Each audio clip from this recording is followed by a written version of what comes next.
இன்றைக்கி பார்த்தீங்கன்னா writing pad தான் நம்ம பார்க்க போகிறோம். சரியாங்க. இது வந்து என் பொண்ணு வந்து இந்த இயருக்கு எனக்கு வந்து ரைட்டிங் பேடு வந்து புதுசு வாங்கித்தான்னு சொல்லி கேட்டுட்டு இருந்தான். இதில் பார்த்தீங்கன்னா கிளிப்பு எல்லாமே நல்லா தான் இருக்குது. சரியாங்க. அதனால் எனக்கு புதுசு வாங்கித்தாமான்னு சொல்லிட்டு கேட்டுட்டு இருந்தான்.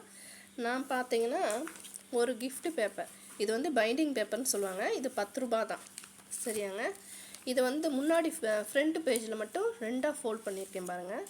இதை ஃபோல்ட் பண்ணி இது மேலே இப்படி வந்து நம்ம வந்து சைஸுக்கு ஏற்றாப்புல ஒட்டி இதை வந்து சிசரால் கரெக்டாக நம்ம மெஷர்மெண்ட் எடுத்து கட் பண்ணிட்டோம்னா உங்களுக்கு இந்த மாதிரி பார்த்தீங்கன்னா இந்த மாதிரி ரைட்டிங் பேடு ரெடி ஆயிடுச்சு பாருங்கள்.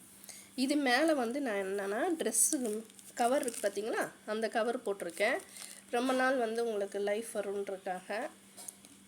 ரொம்ப சிம்பிளாங்க. ரைட்டிங் பேட் வந்து நம்ம 10 ருபீஸில் புதுசாக ஆக்கணும்னா எவ்வளோ அழகாக செஞ்சுட்டோம் பாருங்களேன்.